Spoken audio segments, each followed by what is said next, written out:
자, 이제 건축법 4번부터 시작합니다. 면적, 높이, 층수 산정 방법입니다. 첫 번째 대지 면적 그러면 대지의 수평, 투영 면적입니다. 수평, 투영 면적. 소연업에 못 미치는 도로와 건축선 사이 부분은 대지 면적에서 제외요. 소연업이 이상되는 도로와 별도 지정된 건축선 사이 부분도 대지 면적. 소연업이 이상되는 도로와 별도 지정된 건축선, 그 아까 얘기했죠. 도시지역에서 4m 이내 그 부분은 대지 면적에 포함. 도로 모퉁이의 건축선 그 부분은 대지 면적에서 제외. 대지 안에 도시에서는 도로, 공원 등이 있으면 대지 면적에서 제외 그럽니다.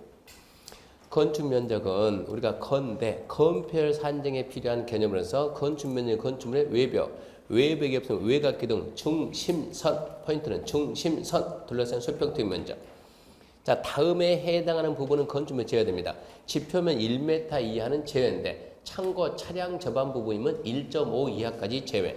이거 들어본 기억이 있으면 무조건 제외니까 그냥 기억만 남겨요. 지상층 보행통로, 차량통로 들어봤으면 제외. 지하주차장 경사로 제외. 지하층 출입구 상부 제외. 생활 폐기물 보관함 제외. 제외되는 부분만 쓰고 있으니까 들어본 기억이 있으면 제외. 바닥 면적입니다. 바닥 면적 합계가 연면적입니다. 대지 면적에 대한 연면적 비율이 용적률입니다. 따라서 용적률 산정에 필요한 개념으로서 첫 번째, 각 층 전부 또는 일부 벽기둥 중심선, 포인트는 중심선 둘러싼 수평투영 면적. 벽기둥에 구획이 없다 그러면 주유소 생각하고 주유소 막힘이 없는 거. 지붕 끝에서 1m를 후퇴한 선으로 둘러싼 수평투영 면적. 이 바닥 면적이요. 지붕 끝에서 1m 부분은 바닥 면적에서 뺀다 이 뜻이요. 세 번째, 필로티 1층 주차장 상 1층 주차장 빵 뚫릴 부분. 그 부분은 공중통에 사람이 다닌다. 차량통에 차가 다닌다. 주차 공간을 이용한다. 공동주택이 있으면 제외. 넷 중에 어느 것도 아니면 바닥 면적에 포함. 너대, 베란다, 발코니 다 같은 뜻이에요. 너대 면적, 베란다 면적, 발코니 면적에서 너대 접한 가장 긴 외벽 길이 곱하기 1.5를 뺀 나머지 부분만 포함합니다. 너대가 나오면 너대 무조건 틀린 거예요. 너대가 시험 문제 나오면 이 지문이 맞는 거 쓰려면 지문이 너무 길어요. 너대는 요 줄여놨지만 너대가 나오면 너대는 난간 등의 설치 여부에 관계없이 너대 면적에서 너대 접한 가장 긴 외벽 길이 곱하기 1.5를 뺀 나머지 부분을 포함한다. 그러니까 지문이 너무 기니까 좌우지가 너대, 베란다, 발코니 나오면 너는 틀렸다. 승강기탑, 계단탑, 막루 제외입니다. 다락, 층고 1.5 이하면 제외인데 경사진 형태의 지붕인 다락은 층고 1.8 이하까지 제외. 옥상 또는 지하시설, 물탱크, 기름탱크 정하죠. 좌우지간 들어본 기억이 있으면 바닥 면적에서 제외요. 공동주택 지상층에 설치한 기계실, 전기실, 놀이터, 조경시설, 생활 폐기물 보관함 들어본 기억이 있으면 제외. 리모델링 하기 위해서 외벽에 덧붙이는 마감재 그 부분도 제외. 연면적은 각층 바닥 면적의 합계입니다. 연면적 할 때 지하층은 당연히 연포탕 연면적이 포함돼요. 근데 용적률 산정할 때는 네 가지가 제외되는데 첫 번째 지하층 제외, 두 번째 지상층 부속 용도 주차장 제외, 초고층 준초고층 피난 안정격은 제외. 초고층 준초고층이니까 준초고층이 몇 층부터 시작돼요? 우리가 고층 30층 이상 120m 이상, 초고층 50층 이상 200m 이상, 준초고층은 초고층 중에서 고층 중에서 초고층을 뺀 거니까 30에서 49층, 120에서 199m니까 간단하게 그냥 30층 이상 120m 이상 되는 건축물의 피난 안정격은 제외다 이런 얘기요. 그러니까 시험 문제가 초고층, 준초고층 피난 안정격 제외 알고 가면 38층인 건축물의 피난 안정격 제외 이러고 나온다고. 30층 이상이면 제외하라고. 리을 건축물 경사지붕 아래 설치하는 대비 공간도 제외입니다. 그 부분이 이론 문제도 잘 나오고 이거 아래야 계산하니까 알고 있어야 돼요. 그 대지 면적, 건축 면적, 바닥 면적, 연면적 중에서도 그 연면적 개가 가장 시험에 잘 나와요. 층수 산정할 때 지하층 층수 제외. 층 구분이 불명확하면 제1 많은 층. 맞아 보였네. 층 구분이 불명확하면 4m마다 한 층. 4m마다 한 층. 위치에 따라서 달리 보면 제1 많은 층. 승강기탑, 계단탑, 탑 옥상 부분이죠. 탑 그런 게 나오면 옥상 부분의 수평 투영 면적이 건축 면적의 8분의 1 이하면 제외고 초과하면 포함. 문제 1번입니다. 지하층이 2개 층이고 지상층이 층의 구분이 명확하지 않은 건물로서 이런 문제 나오면 그냥 패스 넘어가는 거예요. 이거 이해하고 하려면 힘드니까 그냥 패스 넘어 끝나고 다시 오는 거예요. 끝나고 다시. 마음 편한 상태에서 풀면 풀리는데 이게 불편한 상태에서 안 풀려요. 이게. 지하층이 2개 층이고 지상층은 전체가 층 구분이 명확하지 아니한 건물로서 건축물의 바닥 면적 600이고 바닥 면적 300에 해당하는 부분은 높이가 12m고 나머지 300에 해당하는 부분은 16m다.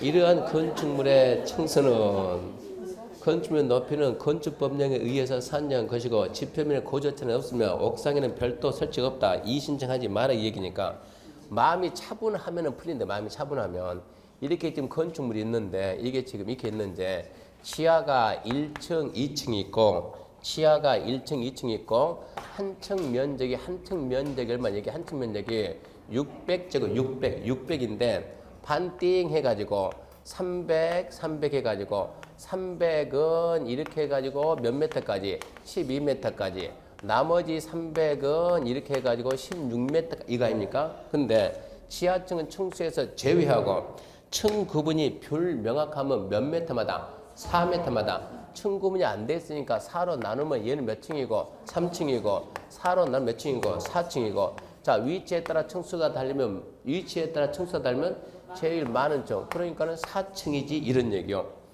차분하면은 그림 연상에서 풀어지는데 이게 마음이 불편할 때는 그림 연상이 안 돼요.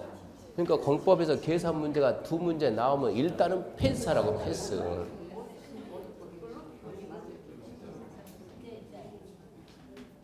1번 문제는 설명하면 이런 뜻이었어요. 2번. 그러니까 이런 데 맞춰가지고 그래서 우리가 7, 8월 달 문제풀이 하는 이유가 거기에 있는 거예요. 지금 문제풀이 안 들어갔잖아요.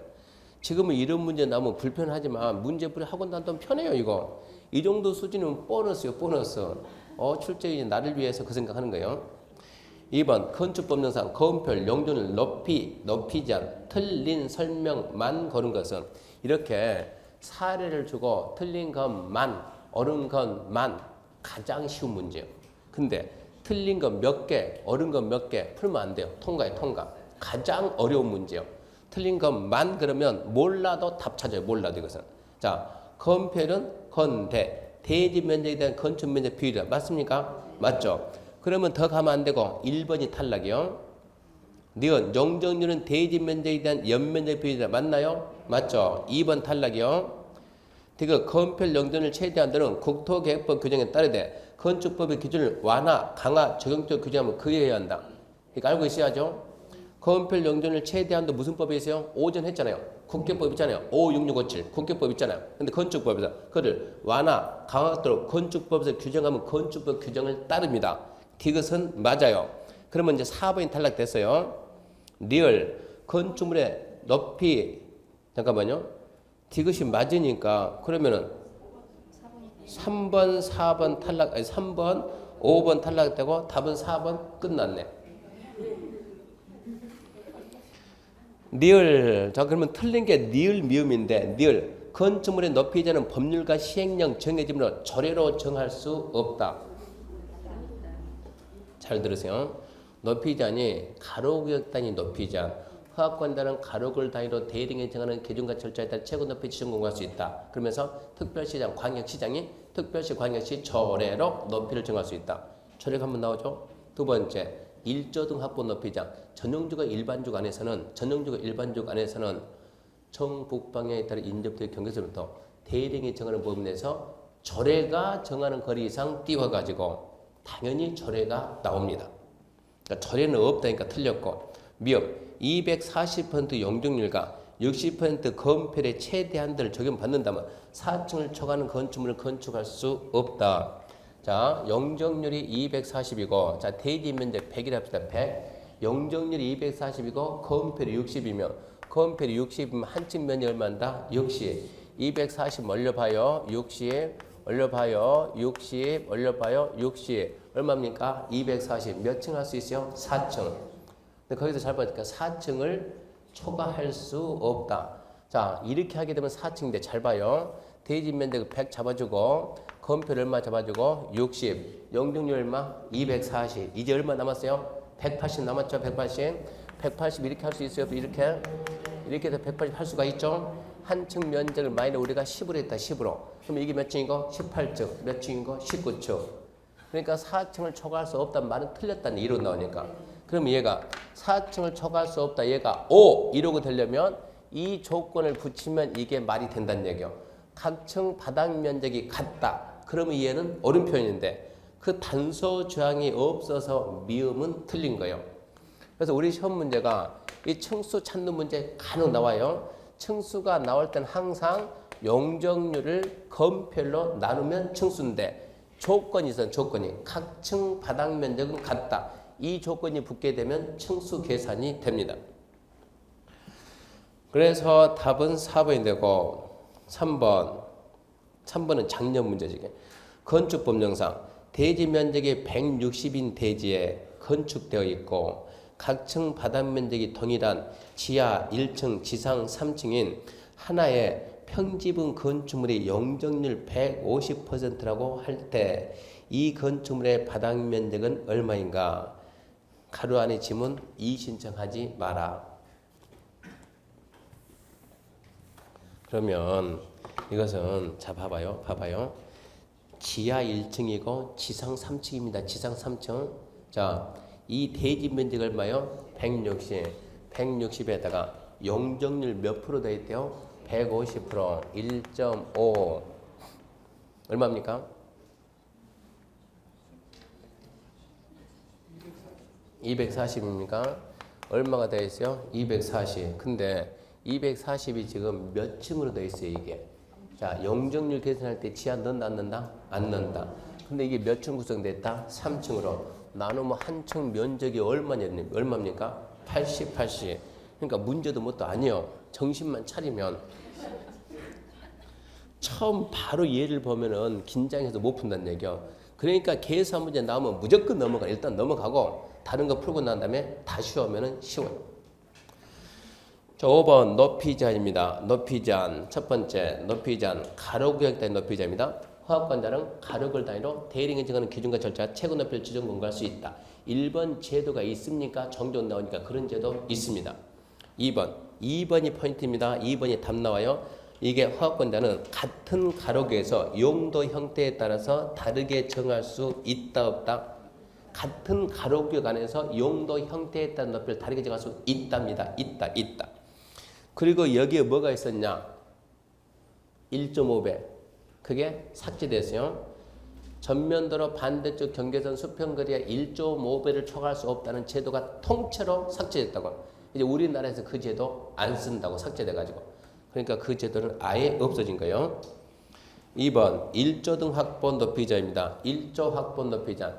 전용주거 일반주거 안에 있는 모든 건축물은 정북방향에 따른 인접대지 경계선부터 대령이 정하는 범위 내에서 조례가 정하는 거리 이상 띄워 건축하여야 한다. 정북 그다음 뭐요?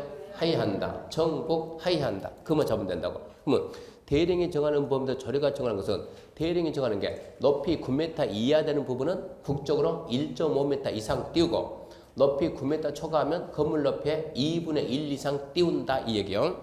9m 이하면 1.5, 9m 초과 2분의 1 그만큼 띄워서 해야 한다. 예외 그러면 다음에죠. 정남이 나오려면 반드시 앞에 붙어야 돼요. 개발이 예정된 지역이 나오든가. 여기서 시험 문제는 개발 예정지역 이런 거 안 나와요. 도시개발구역에서 정비구역에서 택지개발지구 그런 게 붙는다고. 개발이 예정된 지역이나 또 북쪽 대지 소유자와 합의를 했다든가 북쪽 방향의 도로 등 건축이 금지된 공지에 접한 대지 그런 게 셋 중에 하나가 붙어 있으면은 정남이나 정남. 여기서는 정남 끝맺음이 할 수 있다. 그러니까 하여한다 할 수 있다 이것만 찾으면 돼요. 정북이 나오면 끝맺음은 하여한다. 정남이 나오려면 앞에 뭔가를 붙여야 된다. 개발 예정됐죠? 그런 적은 정남 그러면 할 수 있다. 하여한다 할 수 있다. 그거 찾는 게 시험 문제입니다. 두 번째 공동주택은 가로 안에 일반상업, 중심상업 제외 그게 중요해요. 중심상업과 일반상업은 1조 적용을 안 합니다. 중심상업, 일반상업은 1조 적용을 안 해요. 그래서 공동주택, 중심상업, 일반상업을 제외한 지역에서 일규정에 의한 기준에 적합한 의에 대리의 장은 다음 높이 이하로 해야 한다.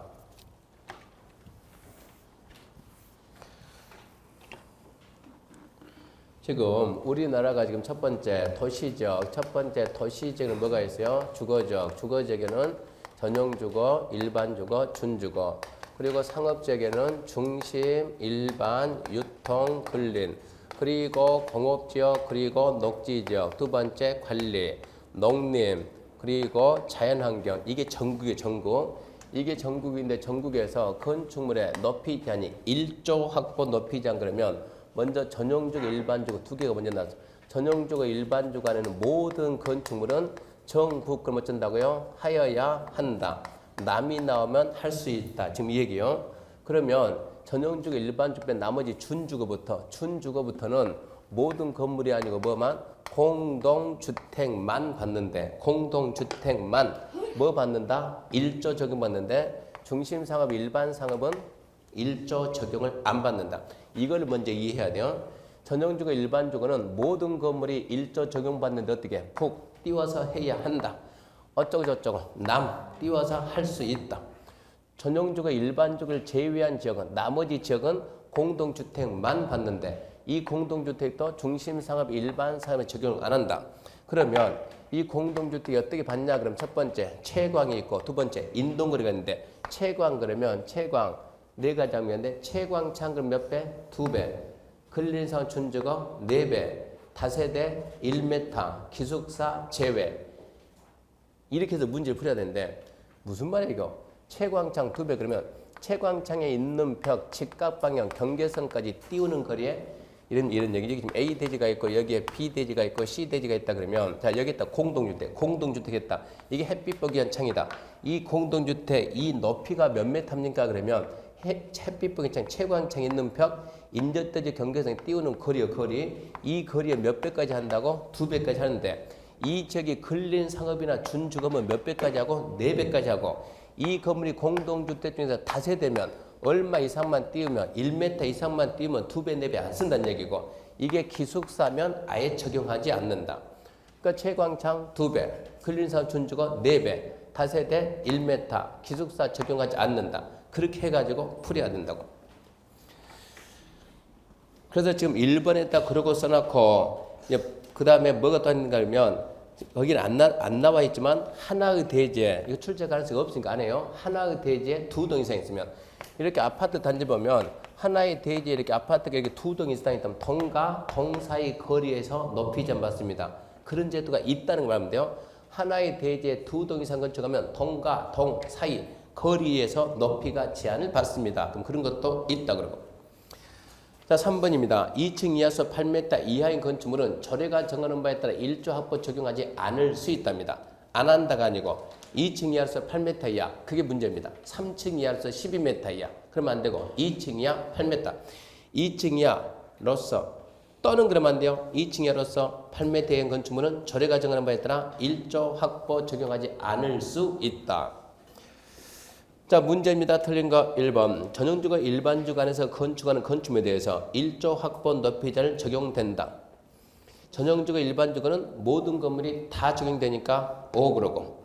2번. 일반 상업에 건축하는 공동주택에서 하나의 대지에 2동 이상 건축하면 채광 확보 높이 제한 적용된다. 이해합니까? 예. 중심상업 일반 상업은 쓴다 안 쓴다? 안 쓴다. 중심상업 일반 상업은 1조라는 제도를 안 써요. 적용된다 했으니까 틀렸죠. 3번 건축물의 높이가 정해지지 않는 가로의 경우 각 부분의 높이는 그 부분부터 전면도로 반대쪽 경계선 수평거리 1.5배 초과할 수 없다. 이 제도가 삭제됐다고 이제. 이 제도가 삭제. 이게 지금 작년 문제예요. 그러니까 3번은 삭제됐고 4번 허가권자는 같은 가로교에서 건축물의 용도 형태에 따른 높이를 다르게 정할 수 있다 없다? 있다고. 5번 상시입니다. 상시. 허가권자는 가로교별 최고 높이를 정하려면 심의합니까? 안 합니까? 심의 없는 결정은 없다 그랬어요. 근데 3개는 빼고 3개. 지구단위 아니고 단계별 집행계 그리고 개발행 허가 제한기간 연장 그리고 경미한 사항 변경. 그게 빼고 심의는 필수예요. 필수. 이제 주택법입니다. 주택법에서 영어가 기본 두 문제 나옵니다. 두 문제. 주택법 영어가 기본 두 문제요.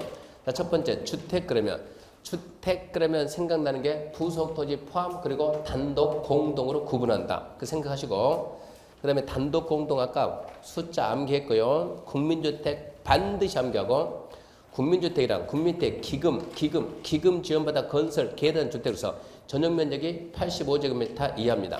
수도권을 제외한 도시지간이 면적은 100제곱미터야. 국민주택은 주관식이 나와도 써야 돼요. 그만큼 출제가 잘 돼요. 기금 플러스 면적이요. 국민주택 기금이 들어갔는데 면적은 85 이하다.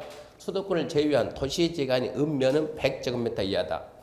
두 번째 이제 도생인데 도생 첫 번째 300 미만 기억해야 돼요. 300 미만 국민주택 규모니까 85 이하예요. 도시지역에 건설합니다. 도시죠. 단지형 연립하고 단지형 다세대는 아직까지 합력 쓴 적이 없고 혹시 나온다 그러면 건축의 심의 거치면 5층까지 건축의 심의 거치면 5층까지 할 수 있다. 그거고 이제 원룸형 주택에서는 원룸형은 아파트로도 할 수가 있고 연립으로도 할 수가 있고 다세대도 할 수 있는 거예요. 그 말은 원룸형은 5계층 이상 할 수도 있고 4계층 이하 600명 초과할 수도 있고 4계층 이하 600명 이하할 수도 있고 그렇게도 할 수가 있다는 얘기입니다.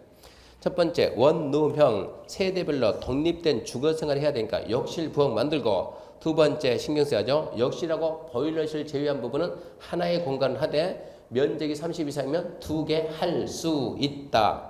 세대 면적은 14에서 50이하고 지하층에는 설치하지 마라. 그러면서 하나의 건축물 첫 번째 도생과 비도생은 같이 들어갈 수가 없습니다. 두 번째 도생 중에서 연립하고 원룸이 안 돼요. 같이 안 돼요.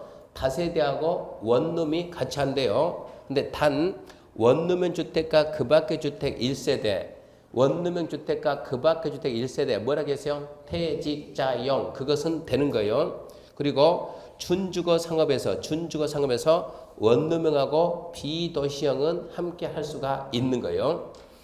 그리고 여기서 도생이 분양가 상한제 적용 받냐 안 받냐 같이 싹 묶어가지고 문제 나오니까 도생은 분양가 상한제 적용 안 받습니다. 그 다음에 두 번째 3번 세대 구분형 공동주택 얘 안 나왔지만 출제 가능성이 있어요. 세대 구분형은 한 가구에서 한 세대에서 두 가구 한 지붕 두 가족이요. 그러니까 한 세대 안에 두 가구가 사는데 일단은 구분 공간에 대해서는 구분 소유는 안 됩니다. 두 집 살더라도 소유권 하나밖에 안 된다고. 두 번째 그 구분된 세대 공간 면적은 14제곱미터 이상 상한은 없어요. 14제곱미터 이상 되고 전체 이 세대 구분형 공동주택이 전체 호수의 3분의 1 넘지 말고 전용 면적도 전체 면적의 3분의 1 넘지 말고 그리고 주택 건설 기준 적용할 때 세대수 산정할 때는 하나로만 세대수 산정은 하나로 세대 구분형 공동주택은 자 일단은 구분된 공간 일부에 대해서 구분 소유는 안 된다. 두 번째 세대 구분형은 전체 호수의 3분의 1 이내로 한다. 세대 구분형 전체 전용 면적은 이 세대 구분형 전용 면적은 전체 전용 면적의 3분의 1 이내로만 한다. 그리고 건설 기준을 적용할 때 세대수 산정할 때는 한 세대로만 본다. 준주택은 암기하죠. 오피스텔, 노인복지, 다중생활설, 기숙사 암기하시고 부대하고 복리인데 이것은 아파트 단지에서 부대 그러면 평소에 주민들이 어울려 있어요 없어요? 사람이 없는 데가 부대요. 복리 그러면 평소에 주민들이 있는 게 복리예요. 주민들이 평소에 있냐 없냐 주차장, 관리사무소, 담장, 단지 안의 도로, 보안 등 대문, 경비실, 자전거 보관소 전부 다 사람들이 어울리는 그런 부분이 아니에요. 걔들은 부대고 복리 그러면 어린 놀이터, 근린생활설, 단지 내 상가입니다. 유치원, 주민운동, 경로당 이렇게 평소에 주민들이 어울려 있는 그런 부분은 복리 구분하는 게 시험 문제니까 기억해야 되고 그 다음에 리모델링 이 주택법에서 리모델링은 공동주택만 잡습니다. 단독 안 잡아요. 공동주택의 리모델링인데 리모델링이랑 대수선 플러스 일부 증축을 리모델링 하는데 대수선 또 신축 증축 들리지 말고 대수선하고 증축 대수선 증축인데 자 증축을 하려면 최소 15년 이상 경과해야 돼요. 증축의 면적은 전용 면적의 10분의 3 이내인데 이 전용 면적 85 미만 됐던 건 10분의 4까지 할 수 있고 증축해가지고 세대수를 늘릴 수가 있는데 얼마 늘리냐? 기존 세대의 100분의 15, 15%까지 세대수를 늘릴 수 있는데 세대수를 늘리는 방법은 다양해요. 한 세대를 두 개를 분할하든가 별도 동을 짓든가 아니면 수직 방향으로 증축할 수 있는데 수직 방향으로 증축할 때는 15층 이상 되는 공동주택은 위에 3개 층까지 올릴 수 있고 14층 이하 되면 2개 층까지는 올릴 수 있다. 그 숫자 다 잡아야 돼요. 리모델링 그 숫자 다 잡고 있어야 돼요. 증축하려면 15 이상 지나야 된다. 증축의 범위는 전혀 문제 10분의 3이는데 전혀 문제 85 미만 되는 거 10분의 4까지 그리고 세대수를 늘리는데 기존 세대에 15% 늘어날 수가 있고 그리고 수직 방향 증축할 때 15층 이상이면 3개 층까지 14층 이하면 2개 층까지 증축이 된다. 공공택지입니다. 공공택지 포인트 3개입니다. 끝에가 공동주택 건설용지 단독이다 아니면 공동주택 건설용지고 수용 사용 방식이냐 환지 방식 묻게 되면 환지 쪽은 절대 새로운 땅이 안 나와요. 수용 사용에서만 새로운 땅이 나오니까 수용 사용 방식이고 세 번째가 민간이 하냐 공공이 하냐 그러면 민간이 하면 안 되고 공공시행자가 해야만 공공시행자 함정이 4번 더지기말 사업해가지고 국가지자체 공공기관 지방공사의 시행자가 수용 사용 방식으로 무슨 얘기냐 공공시행자가 해야지 민간이 하게 되면 공공택지 안 나온다 얘기요. 그러니까 공공택지 지금 함정 3개만 찾으라고 끝에가 단독주택 건설용지 이게 붙으면 안 되고 또 환지 방식 이게 붙으면 안 되고 민간이 한다 그런 말만 붙으면 안 된다는 얘기입니다. 주택단지입니다. 주택단지 쉽게 말해서 아파트 단지입니다. 아파트 단지가 주택단지입니다. 사업계획 승인받아서 주택부대 복리 건설되는 일단의 토지 아파트 단지가 주택단지인데 밑에 다음 강목 시설로 분리되면 각각 별개 주택단지로 볼 수 있다. 이게 문제니까 각각 별개의 단지로 본다. 첫 번째 철도, 고속도로, 자동차 전용도로 분리가 되면 주택단지가 2개예요. 20m 이상 되는 일반도로 8m 이상 되는 도시계 예정도로 분리가 되면 주택단지가 2개입니다. 그 숫자 2개 잡아요. 20m 이상 일반도로 8m 이상 도시계 예정도로 그 기억하시고 간선시설은 첫 번째 종류 묻습니다. 도로, 상하수도, 전기, 가스, 통신, 지역난방 단지 안에 있는 기관시설과 단지 밖의 기관시설 연결시키는 시설이 간선시설입니다. 간선시설이란 이렇게 도로가 있고 이렇게 여기에 주택단지가 있다면 단지 안에 있는 도로 밖에 있는 도로 연결해주는 이 구간을 보고 우리가 여기서 여기까지 이게 뭔데 간선시설인데 종류에 뭐가 있냐 암기해야 돼. 도로가 있고 상하수, 전기, 가스, 통신, 지역난방 해야 되고 그러면서 맨 밑에 뒤에 가통지는 단지 안에 있는 부분도 간선시설이라고 한다. 그 다음에 공구입니다. 공구가 뭐냐? 사업계획 승인받은 일단의 토지 이겁니다. 자 여기서 사업계획 승인받았습니다. 사업계획 승인받으면 주택단지요. 하나의 주택단지를 한 번에 건설한 것이 아니고 나눠가지고 1공구, 2공구 나눠서 하겠다. 이게 공구예요. 공구인데 자 공구 나누는 이유는 이런 제도가 왜 나온다고요? 영종도에서 건설회사 엄청 망해서 영종도 들어가가지고 여기다 이번에 사업계획 승인받았다. 몇 세대 할 건데 3,000세대 건설하겠다. 야심차게. 자 분양했습니다. 몇 개 분양됐어요? 2개. 나머지 싹 미분양. 한 방에 망해 한 방에.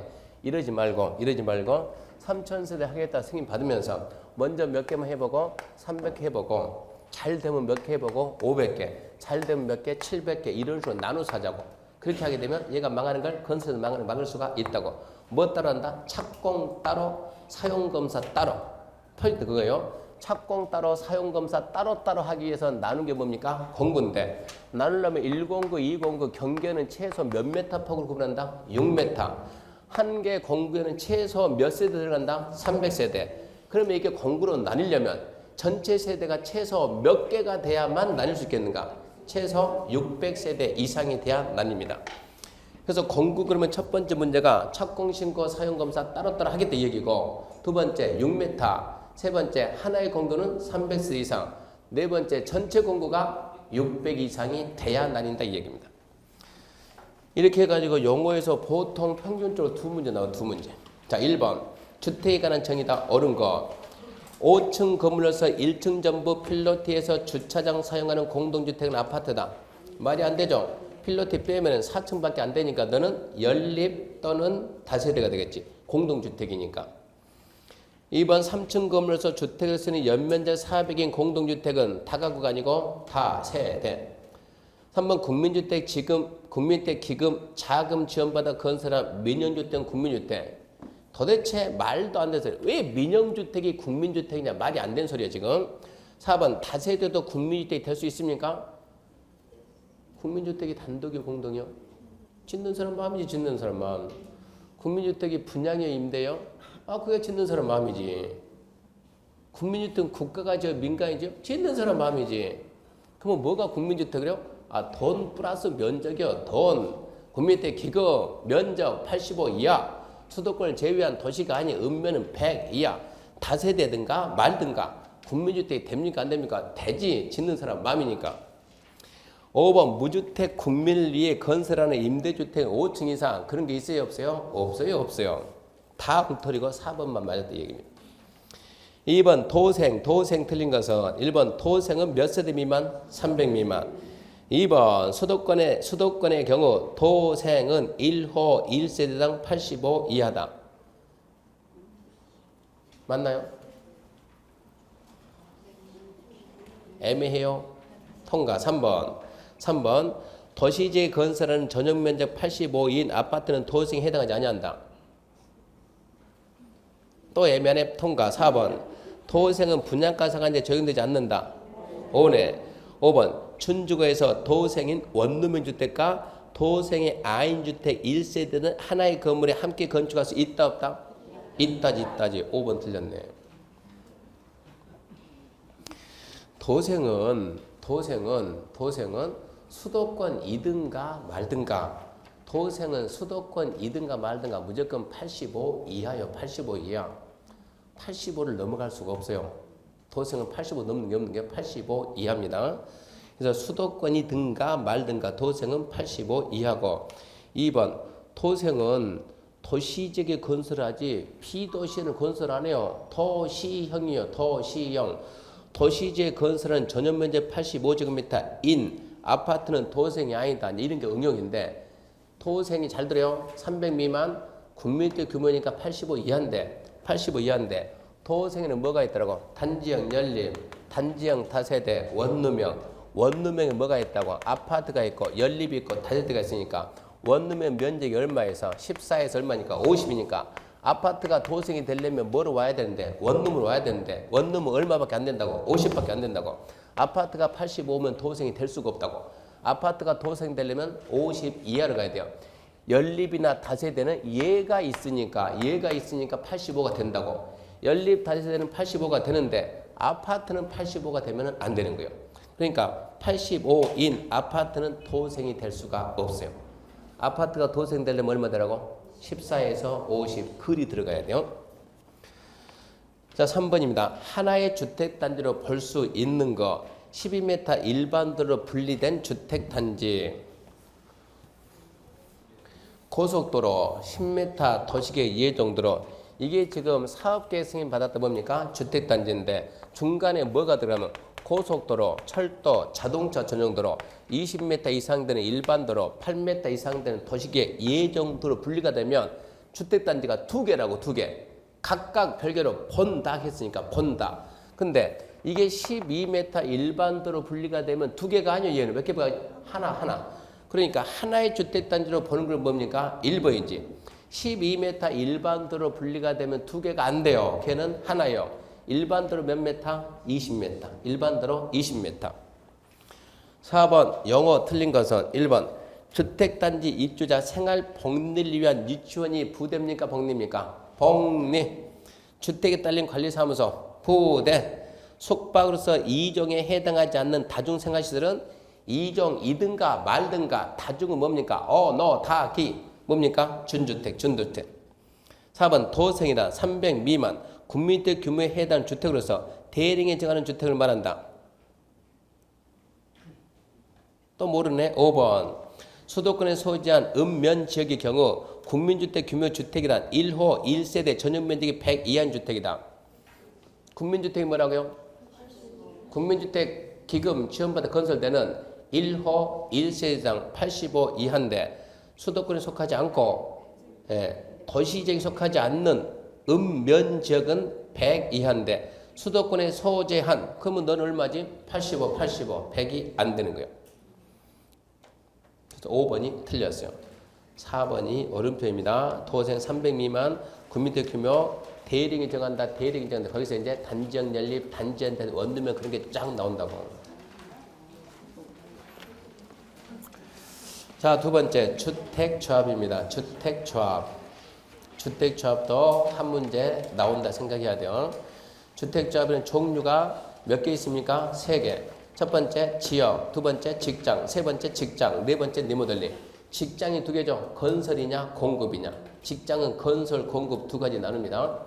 첫 번째 지역입니다. 지역. 자, 지역 주택조합을 설립하려면 지금 100분의 80, 100분의 80 얘는 안 나왔어요. 일단은 먼저 어떻게 하냐 그러면 공급받기 위한 직장주택조합은 시군구 신고고 나머지는 전부 다 뭐다? 시군구 인가다. 그거 먼저 하고 주택조합을 만들 때는 국민주택을 공급, 그 공급은 국민주택이요. 국민주택 공급받기 위한 직장주택조합은 시군구 신고고 나머지 전부 다 시군구 인가예요. 인가. 근데 지역은 건설하고 직장은 건설하니까 일단 건설하려면 뭐가 있어야 되니까 땅이 있어야 되니까 땅이 대지 면적의 80일 이상 사용 승낙서를 첨부해가지고 건설 대지 관할하는 시군구 찾아가서 인가받으라.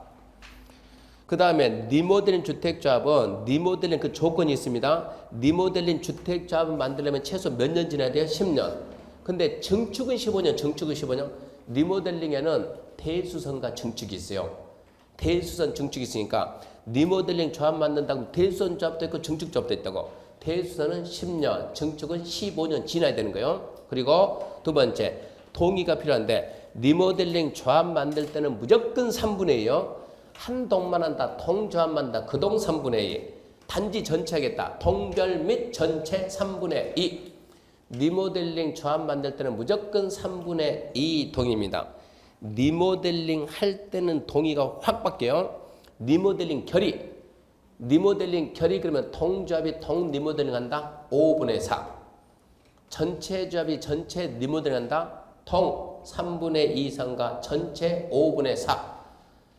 리모델링 결의에 동의 안 하면 나가라. 뭐요? 매도 청구. 리모델링 조합 설립할 때 동의 안 하면 내비둬요. 내비둬요. 리모델링 결의에 동의 안 하면 나가라요. 매도 청구. 자, 주택조합 조합원인데 주택조합 조합원은 건설 예정 세대수의 2분의 1 이상을 하되 최소 20명 이상이다. 리모델링은 조합원 수 적용을 안 합니다. 자, 이번에 우리가 300세대를 건설할 겁니다. 조합원 최소 몇 명 이상? 몇 명 이상? 150명 이상. 30세대 건설한다. 최소 몇 명 이상? 20명 이상. 이런 뜻이요. 2분의 1 이상으로 하되 최소 인원은 20명 이상이다. 리모델링은 조합원 수라는 게 없습니다. 조합원의 자격인데 지역 A 중요, B 안 중요. 지역 조합이 되려면 B 조합 설립 인가 신청 현재 광역 생활권에 6개월 이상. 같은 도시가 이제 범위가 수도권이 통째로 서울, 경기, 인천이 하나의 광역 생활권이요.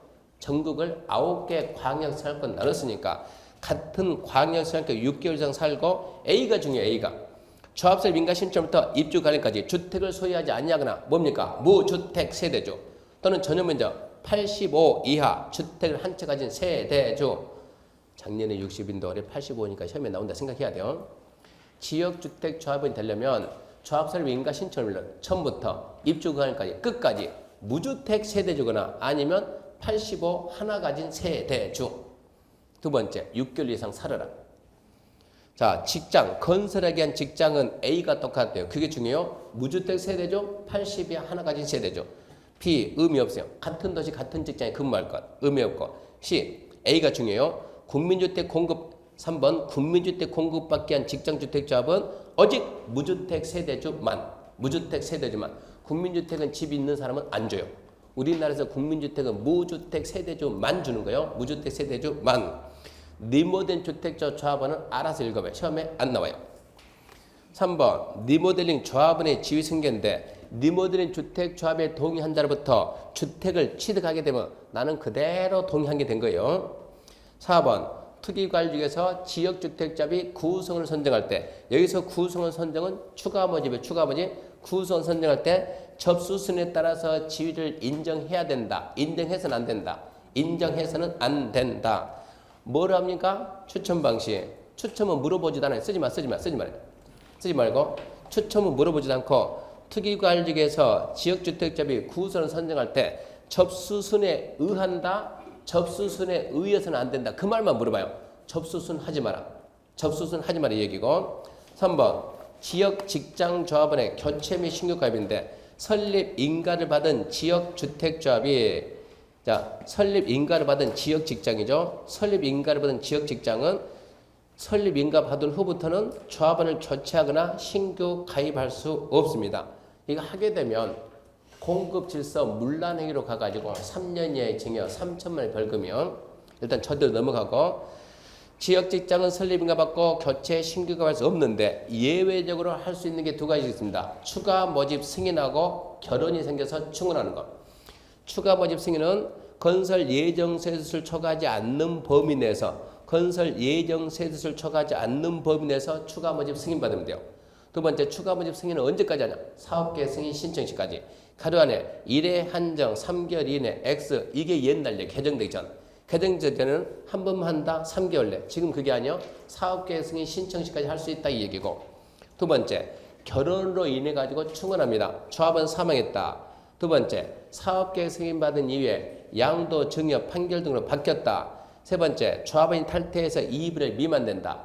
네 번째 조합원이 무자격 판정 받았다. 다섯 번째 예정 세대수 변경해서 조합원 수가 예정 세수 2분의 1 미만된다. 조합원 사망 어찌하죠? 상속이면 들어와야죠. 3번 조합원 탈퇴 2분의 1 미만되면 2분의 1을 만들어야죠. 4번 무자격 판정되면 빼고 다시 들어오죠. 5번 건설 예정 세수 바뀌어가지고 세대수가 늘어나가지고 조합원 수가 2분의 1 안 되면 그런 것은 이해를 하는데 니은이 이해가 안 되니까 타겟은 니은입니다. 니은. 사업계획 승인 얻은 이후에 양도, 증여, 판결 등으로 바뀌었을 때 그때는 교체된다 이 얘기고. 그 다음 밑에 동그라미 1번 조합은 추가 모집을 하든 아니면 충원을 하든 추가 모집하든 충원하든 추가 모집되는 자, 충원되는 자는 자격 요건이 처음에 설립했을 때 조합원하고 똑같은 자격을 갖춰야 돼요. 무슨 얘기요? 조합 설립 인가 신청부터 입주 관리까지 무주택 세대주 아니면 85 하나 가진 세대주 그 조건을 똑같이 갖춰야지 안 그러면 특혜 문제가 나오는 거예요. 단 사망 상속이면 그 요건 따지 안 따져? 안 따지는 거예요. 사망 상속은 요건 따지지 않는다.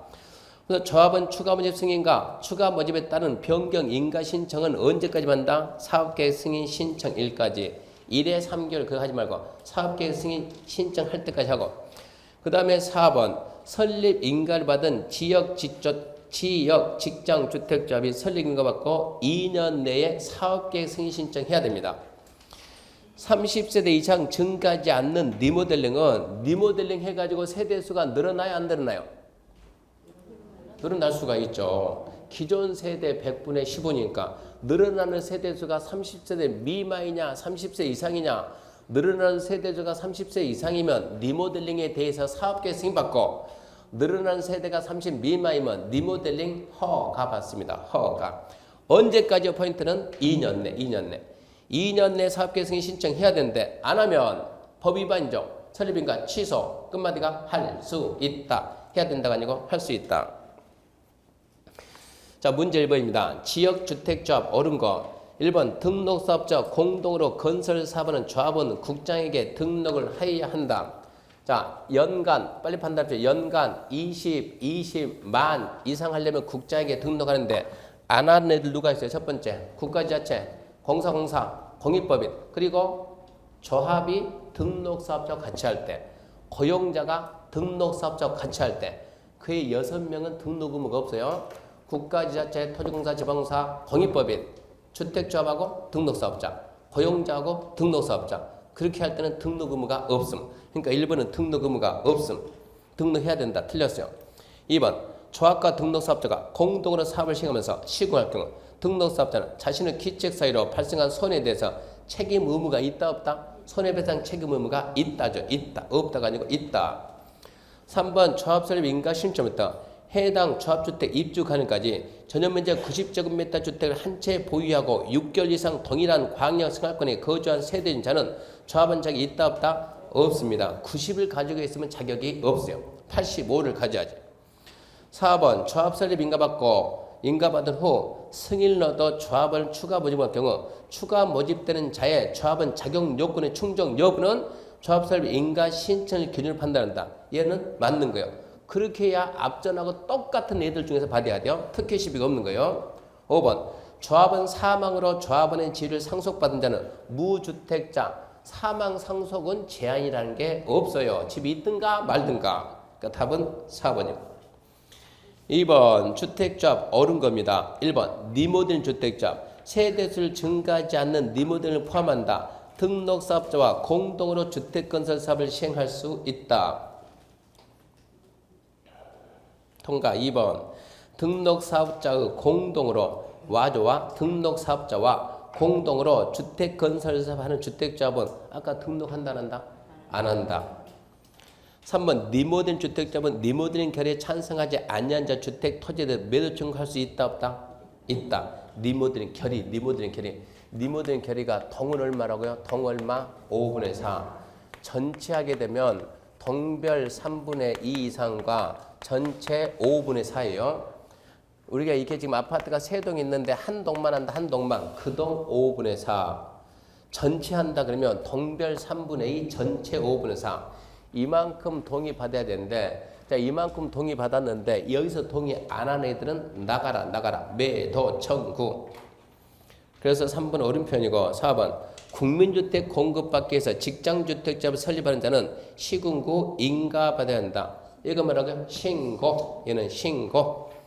5번 리모델링 주택조합은 건설 예정세수의 2분의 1 조합원을 구성하되 아니 리모델링이 무슨 주택건설 말이 안 되지. 자기 집 수리하지. 리모델링 주택조합은 조합원 수라는 게 없습니다. 조합원 수 적용하지 않습니다.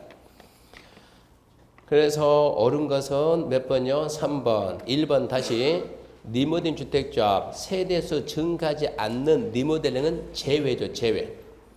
등록사업자 공동으로 주택건설 사업을 시행할 수 있다. 이 리모델링 주택조합은 주택건설 사업을 하는 게 아니죠. 뭐 해야지? 리모델링 수리하는 개념이지. 가로 안에 세대수가 증가하지 아니하는 리모델링은 건설하는 게 아니에요. 그러니까 등록사업자 공동 건설 시행할 수 있다 그러면 안 돼요. 걔는 제외.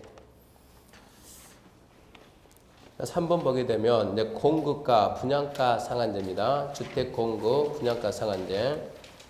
가능성이 없는 부분 과감하게 뺐어요. 1번 주택 공급인데 지문 하나 얘 은근히 잘 나와요. 사업주체가 입주자를 모집할 때는 시군구 승인받습니다. 입주자 모집 그 말은 아파트 분양하려면 시군구 승인받아요. 복리시설이면 단지 내 상가가 복리요. 복리는 신고. 사업주체가 입주자 모집한다. 시군구 승인. 복리시설이면 시군구 신고. 근데 국가지자체공사가 50% 초과 출자한 회사는 승인도 안 받고 신고 안 합니다. 지문 하나 아주 잘 나와요. 기억 딱 해야 돼요. 사업주체가 입주자 모집한다. 어쩌라? 시군구 승인받으라. 복리시설 단지 내 상가 분양한다. 시군구 신고한다. 누구는 빼고 국가지자체공사는 빼라 이 얘기입니다. 분양가 상한제입니다. 분양가 상한제. 사업주체가 일반인에게 공급하는 공동주택 중에서 다음에 해당하면 분양가 상한제 적용받아요. 공공택지는 다 받고 민간택지는 국장이 정하는 지역만. 공공택지에서 공동주택은 다 받고 공공택지에서 사업주체가 일반인에게 공급하는 공동주택은 분양가 상한제 받고 민간택지는 국장이 정하는 데서만 받고. 자, 이 밑에 다만 중요합니다. 얘들 셋은 분양가 상한제 적용 안 합니다. 하나, 도세. 둘, 경제자유기업 외자유지. 셋, 관광특구 50층 이상 150m 이상. 건축법은 50층이 나오면 몇 m 나간다고? 200m. 건축법은 층 구분이 안 돼 있으면 4m만 한 층인데 주택법은 층고가 보통 3m에 3m 주택법. 그래서 50층 그러면 150m. 3개 딱 암기하고 분양가 상한제 안 받는 거 3개. 도생, 경제자유계 외자유치, 관광특구 50층 이상 150m 이상. 자 그러면서 이제 분양가 구성인데 분양가 구성은 분양가는 간단해요. 아주 쉬워요. 택지비 플러스 건축비요. 택지비가 공공택지냐 공공택지외냐. 공공택지는 그 택지 판 금액 있죠. 공급가 플러스 국토교통부령이 정하는 부대비용이요. 민간택지는 금액을 알 수가 없으니까 간평이요. 감정가 플러스 부대비용이요. 건축비는 장관이 정하는 건축비가 있는데 장관이 정하는 건축비가 기본형 건축비입니다. 기본형 건축비 플러스 부대비용. 그 다음 말에 빠져있는 있어야 되는데 기본형 건축비를 시군구가 별도 고시할 수 있다 없다? 있다. 그러면 있어야 돼요. 빠져있는데 기본형 건축비를 시군구가 별도 따로 고시할 수 있다 없다? 고시할 수 있다.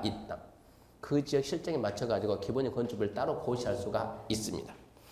자 이제 분양가 공시인데 분양가가 이래서 택지비 얼마 분양가를 공시 알려야 되는데 누가 알리냐? 사업주체가 알리느냐 시군구가 알리냐 그것만 잡으면 돼요. 공공택지에서 분양가 공시는 누가 하고? 사업주체. 공공택지 외 택지는 누가 한다? 시군구. 주체를 잡아야 돼요. 분양가 공시를 누가 하냐? 공공택지는 사업주체가 공시하고 공공택지 외 택지는 시군구가 공시하고.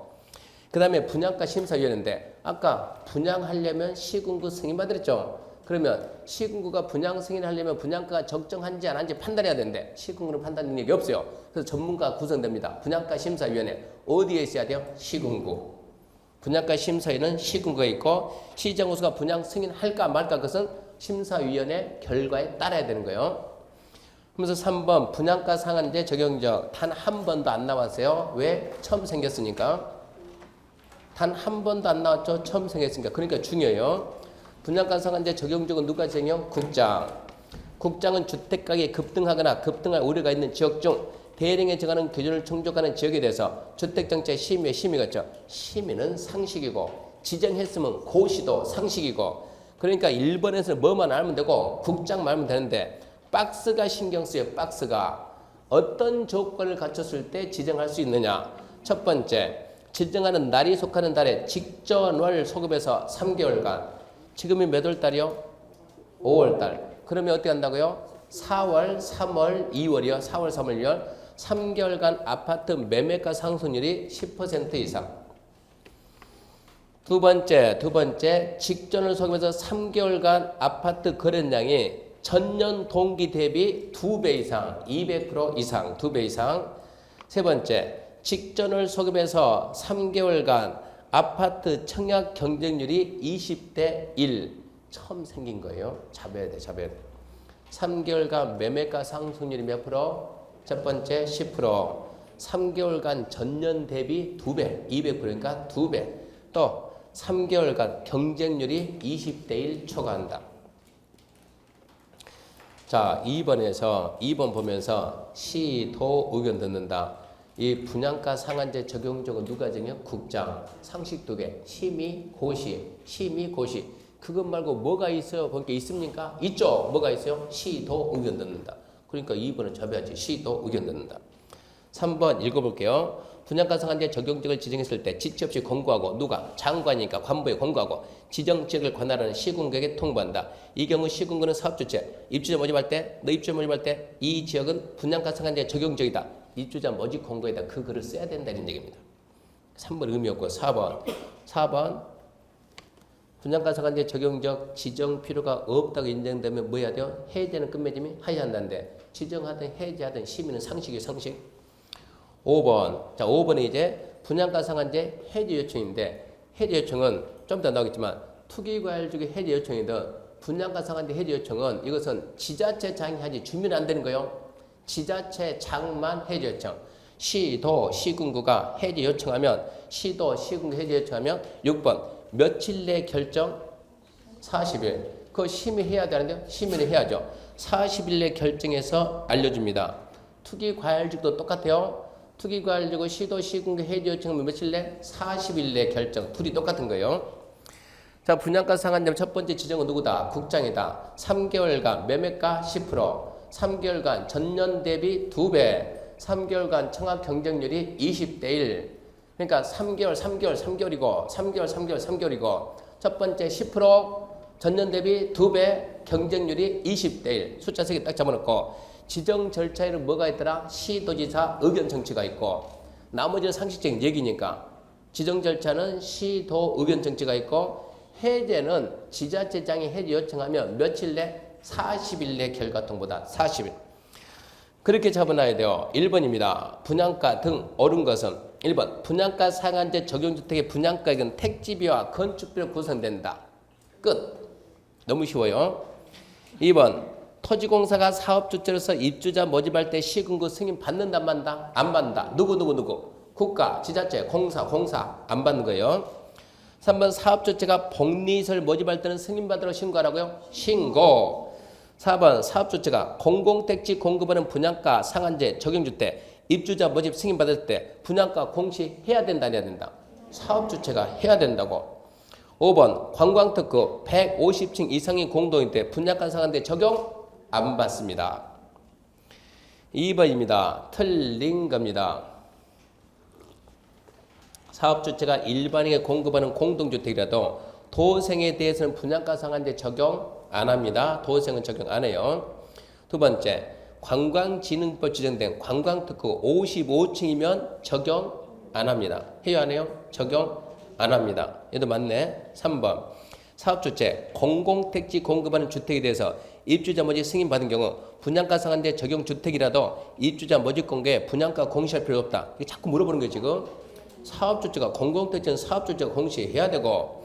4번 분양가 상한제 적용에 있어서 분양가 상한제의 기준이 되는 기본형 건축비는 시군구청장의 해당 지역 특성을 고려해서 국토교통부에 정하는 범위에 따로 고시할 수 있다 없다? 있다. 그러니까 이 질문이 지금 빠져있다. 아까 있었어야 되는데. 5번 시군구청장은 분양가 제한 공시에 관한 사항을 심의하기 위해서 분양가 심사위원회를 설치 운영. 누가? 시군구가. 분양가 심사위원회는 시군구에 있어야 돼요. 넘어갑니다. 이제 투기과열지구하고 전매 제한. 얘도 잘 나와요. 투기과열지구 전매 제한, 투기과열지구 지정 너무 쉬워요. 국장하고 시도가 지정. 국장, 시도 심의합니까? 상식이요. 자, 2번이 주로 덤너. 2번이 국장이 지정할 때는 시도 의견 듣고 시도가 지정할 때는 국장과 협의한다. 2번 중요. 자, 국장은 1년마다 재검토. 1년마다 재검토해가지고 당연히 시민하고 재검토해가지고 해제하는 게 맞다 그러면 해제는 하여야 한다고. 4번 이 해제 요청은 누구만 한다고요? 시도 시군구. 저쪽은 똑같아요. 주민은 안 돼. 주민은 시도 시군구가 해제 요청하면 5번 40일 내 결과 통보. 해제 사유가 맞으면 해제는 하여야 한다. 자, 전매 제한 받는 게 세 가지입니다. 10년 범위 내 대리인이 정하는 기간인데 하나, 둘, 셋, 하나. 투기과열지구 지위, 분양권요. 두 번째, 분양가 상한제 주택가 지위. 세 번째, 공용개발지구 주택가 지위인데 투기과열지구 지위는 두 가지 나눕니다. 첫 번째, 수도권 충청권, 기타. 수도권 충청권은 등기할 때까지 팔면 안 돼요. 등기하고 팔아라. 등기하고. 단 5년을 초과해서는 된다. 5년을 넘어가면 등기 안 해도 팔아도 된다는 얘기고. 기타 지역은 1년. 분양가 상한제 제한기간은 포기. 공용개발지구는 85 이하가 5년이고 초과가 3년이요. 85 이하짜리 평수가 작은 게 분양가가 싸요. 분양가가. 전매 차익이 큰 거예요. 그러니까 85 이하는 5년이고 85 초과는 3년이고. 전매 제한 특례는 예외죠. 예외면 우선매매인데 사업주체 동의받으면 전매됩니다. 자, 사업주체 동의받으면 전매되는데 주택은 사업주체가 아니에요. 주택은 누구 동의? 토지공사. 근데 주택을 건설하는 사업주체가 지방공사면 지방공사 동의받고 팔고. 결론. 지위는 사업주체 동의받고 판다. 주택은 주택공사 동의받는데 그 주택을 건설한 사업주체가 지방공사면 지방공사에 동의받는다. 동의할 수 있는 사람 몇 개 있는데? 7개 있는데 답은 1, 2, 3, 7이에요. 1번 전원이 다른 도시 이사 가는데 어디로 가면 안 된다? 수도권으로 가면 안 되고. 2번 전원이 상속주택. 3번 전원이 해외이주. 전원이 2년 생애치료. 4번 이혼해가지고. 5번 이주대책료. 6번 경공매. 7번 일부를 배우자에게 증여니까 1번에는 함정이 두 개 나왔어요. 전원 수도권 이전은 제외. 두 번째 전원. 세 번째 전원 2년. 7번이 일부 증여. 일부 증여. 그 부분만 딱 잡아놓고 자 그런 사유가 있으면 사업주체 동의받고 팝니다. 주택이면 주택공사 동의받고 팝니다. 그 다음에 부기등인데 이 주택은 지위 분양권에다 등기할 수 있어요 없어요? 없죠. 주택은 뭐 해야 돼요? 부기등기. 이 주택은 전매 제한 분양가 상한제 주택이니까 전매 제한반 주택이니까 이 기간 내에는 토지공사 말고 다른 사람에게는 소유권을 이전할 수 없는 주택이다. 그런 말을 써놔야 누가 사더라도 등기부 등본 보고 안 산다 이 얘기입니다. 좌우지간 분양가 상한제 적용주택은 부기등기한다. 기억하시고 위반시 조치에 관한 사항인데 자 위반시 조치 사업주체가 환매합니다. 사업주체가 환매 얼마 줍니까? 입주금 플러스 이자입니다. 입주금 플러스 이자 그걸 보면 뭐라 한다? 매입비용 매수인에게 지급하면 지급한 날에 취득한 걸로 봅니다. 지위는 사업주체가 취득하는 거예요. 그리고 아까 지위는 사업주체 동의받고 팔았겠죠. 주택은 누구 동의받아도 토지공사, 지방공사 동의받는데 그때 토지공사, 지방공사가 우선 매입에 가는 거예요. 우선 매입에 갈 때 얼마 줘요? 입주금 플러스 이자 줍니다. 입주금 플러스 이자. 입주금 플러스 이자 플러스 피. 그럼 좋겠지만 피가 없어요. 피가. 입주금 플러스 뭐만 준다? 이자만 준다. 사업주체가 환매할 때도 입주금 플러스 이자만 준다. 그리고 전매하거나 전매 알선한 자는 3년 3천 처벌 받고 그런 자들 신고하면 포상금 1,000만 원 있습니다. 자, 투기과열지구 옳은 것은 1번 일정 지역 주택 가격 상승률이 물가 상승보다 현저히 높은 경우 시군구청장은 해당 지역 투기과열 지정할 수 있다. 말이 돼야 안 돼요? 정시 목록에도 말은 안 되는 거예요. 지정은 국장하고 시도가 하는 거예요. 국장 시도. 2번 시도가 지정할 때는 시군과 협의합니까? 아니요. 국장은 시도 의견 듣고 시도는 국장과 협의하고. 3번 투기관리 지정되면 투기관리인데 기존 주택에 대해서 전매자 무슨 얘기입니까? 투기관리구는 지위만 분양권만 제한받지 기존 주택이 무슨 제한받나 말이 안 되고. 4번 주택의 분양 계획이 지난달보다 30% 이상 증가한 것은 투기관리 지정. 말이 안 되지. 무슨 분양 계획하고 무슨 관계가 있겠어요. 청약률이 어쩐다 이런 말이 나와야 되겠지. 도대체 말이 안 되고. 5번 투기관리직에서 건설 공급된 주택의 입주 선정된 지위를 세대원 전원이 해외 이주하게 되어 사업주체 동의받아 전매하면 전매 제한 적용되지 않는다. 얘는 O. 2번입니다. 전매 행위 제한 받는 주택임에 불구하고 전매가 허용되는 경우에 해당하는 것은 단 전매를 위한 다른 요건을 갖췄다. 1번 일부가 수도권 이전 안 되죠. 2번 전원이 1년 안 되죠. 이혼으로 배우자에게 이전 그건 되죠. 일부 해외 이전 가려면 다 가야 전부가 가야지. 5번 상sek으로 일부 이전 전부 가야죠. 문제는 쉽네. 자, 테마 5번입니다. 공급 질서 유지입니다. 증서나 지위의 양도 정치하인데 얘도 은근히 나와요. 4번은 아주 잘 나오고 5번은 그런도 잘 나오고. 이 법에 따라 건설 공급된 주택을 공급받게 하기 위해서 다음에 해당하는 증서나 지위를 양도, 양수, 알선, 광고하지 마라.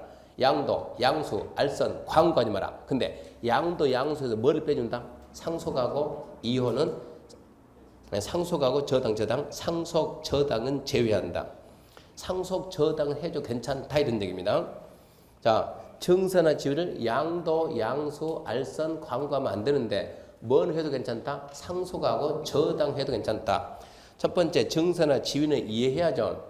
주택조합원의 지위, 지역 직장 조합원의 지위, 주택상환 사채, 청약 통장, 시정지 발행한 무허가 건물 확인서, 철거 예정지면서 철거 확인서, 공공사업 시행을 해난 이주대책 대상자 확인서.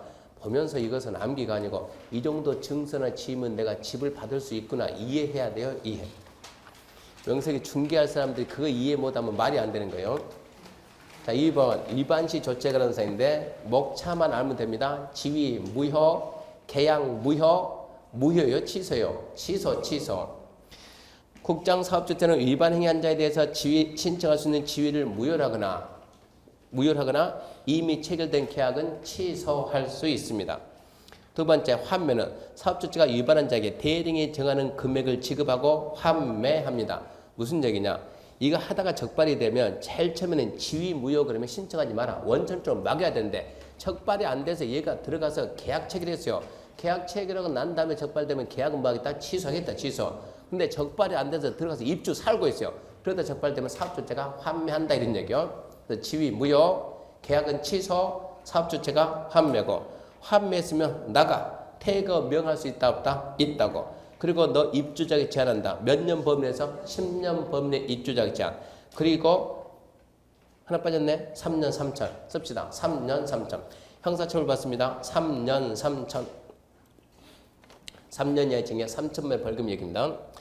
자, 1번 주택 공급과 관련돼서 금지되는 공급 질서 교란 행위에 해당하지 않는 것.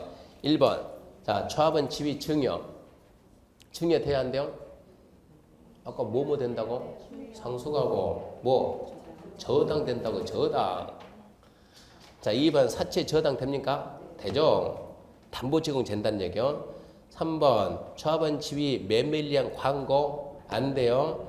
주택 상환사채 매불 목적으로 전화 광고 안 돼요. 입주자 증여 안 돼요. 상속하고 저당은 돼요. 6번 주택거래 신고지역입니다. 주택거래 신고지역. 이게 왜 주택 자금을 뺐냐 그러면 주택 자금이 한 문제인데 없어졌죠. 이게 국민주택 기금하고 국민대체권이 시험범에서 확 빠져버리니까 주택 상환사채 내기가 좀 뭐 하니까 그쪽을 뺐어요 일부러.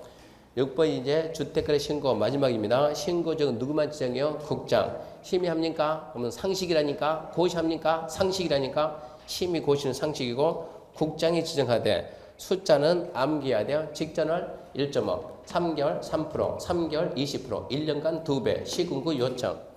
방법이 없어 자꾸 암기해야지. 반복. 직전월 1.5, 3개월 3%, 3개월 20%, 1년간 2배, 시군구 요청.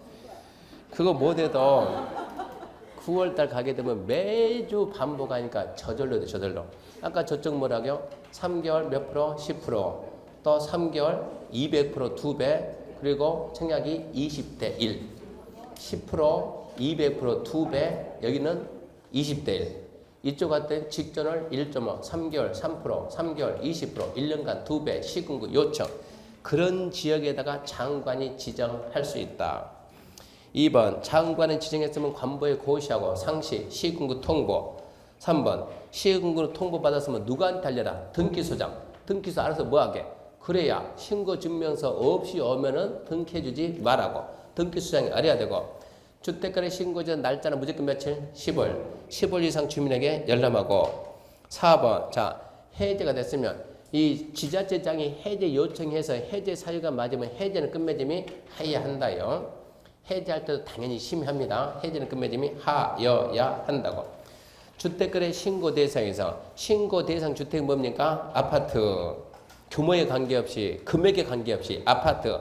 두 번째 소유권 이전인데 대가가 있는 경우니까 유상 무상 유상. 신규 분양은 안 해요. 신규 분양은 제외. 단독 공동 공동. 며칠 내? 15일 내. 누구한테? 시군구. 너무 쉬워요. 아파트 소유권 신규 분양 제외. 공동을 한다. 15일 내 한다. 시군구 한다. 6억 이하면 2개 안 해도 좋습니다. 자입. 6억 이하면 자입, 자금 조달 객, 입주 여부 객, 신고 안 해도 좋고. 그 다음에 신고적 지정되기 전에 체결된 계약은 부동산등기 특별조치법이나 중개사법 따른다. 주택법 안 따른다. 시군구청장은 신고증명서를 확인하고 지체 없이 즉시 신고증명서 줍니다. 신고증명서 발급받으면 거민 받은 걸로 보고. 3번에 1번은 상식적 얘기고 시군구청장 신고사항이 누락되어 있다. 정확지 않다. 그러면 공무원에게 이거 계약서든 관련 자료 제출 요구하든 필요한 조치를 취할 수 있고 지가 하지 말고 담당 공무원 네가 좀 해라 이런 얘기요. 2번 신고증명서 주고 15일 내 그 서류 누구한테 보낸다? 세무서장. 세무서로 보내야 세무서에서 국세지방세 과세자를 활용할 수 있다고. 거짓 신고하면 취득세 몇 배? 5배 이하입니다. 1번 주택거래 신고 틀린 거. 1번 지정하는 날이 속한 달에 직전월로부터 소급해서 3개월간 몇 프로? 직전월 1.5고 3개월간 3%고 매매가 상승률 3%고 거래량 20%고 3개월간 몇 프로? 3% 이상인 적을 지정할 수 있다? 있다. 2번 직전수업 1년간 쭉 가서 몇 배? 2배 이상이면 지정할 수 있다. 3번 시군구청장은 장관한테 통보받은 신고적 지정 내용을 누구한테? 등기소로 보낸다. 맞아요. 4번 7억이면 입주 여부 신고, 입주 여부에 관한 계획은 신고성이 아니다. 6억 이하면 7억이니까 해야지. 신고 대상 아파트 해야 한다. 5. 2번 아파트 매매계약 체결하고 신고했다. 시장이 행하는 조치다. 옳은 것은 1번 시장은 신고 내용을 확인한 후 신고 증명서 신고인에게 즉시 발급. 5. 끝. 2번 끝난 거예요. 2번 시장은 신고 내용 확인을 위해서 신고인이 매매계약 이해 당사자에게 직접 본인 명의 통장 원본과 인감증명 제출을 명할 수 있다. 요즘 시장은 한가합니까? 누구 시키라고? 담당 공무원 시키라고. 3번 시장은 주택거래와 신고 증명서에 기재된 잔금 지급일이 변경되면 직권으로 정정하고 신고 증명서를 재발급한다. 요즘 시장은 귀신입니다. 귀신. 잔금 지급이 바뀌면 야 둘이 와라 지급을 바뀌었다 해가지고 자기가 수정해주고 말이 안 되는 거예요. 당사자가 와가지고 당사자 정정해주라 해야지 시장이 하는 게 아닙니다. 4번 시장은 증명서 발급하고 15일 내에 누구한테 보내라고? 세무서로 보내야지. 등기소로 보내는 게 아니야. 세무서를 보내야 되고. 5번 시장은 신고상을 활용하여 세무서장과 협의해서 국세지방세, 요즘 시장은 한가하게 맞아요. 시장이 한가하니까 세무서장 협의해서 시장이 한 것이 아니고 세무서를 보내면 그 다음은 세무서장이 알아서 합니다. 알아서. 이렇게 해서 주택거래 신고 받는데, 자, 농지는 아예 뺐어요. 농지는. 그러면 지금 하루에 끝낸다는 게 쉬운 일이 아니잖아요. 끝내기 끝냈는데 문제는 그래도 오늘 배운 내용들이 중요 파트 내린 얘기요. 정 시간이 없어서 60이라도 잡자 그러면 최소한 오늘 배운 내용이라도 해야 된다 이런 얘기입니다. 나머지 내용들은 혹시나 하는 거고 중요한 게 위주로 했으니까. 그래서 반드시 끝났다고 집에 가서 회의해보고 두 번 다시 안 보면 오늘 수업 듣는 게 의미가 없어요. 반드시 잊어먹기 전에 그러니까 일주일 가기 전에 한 번 더 보는 게 좋습니다. 마치겠습니다. 수고하셨습니다.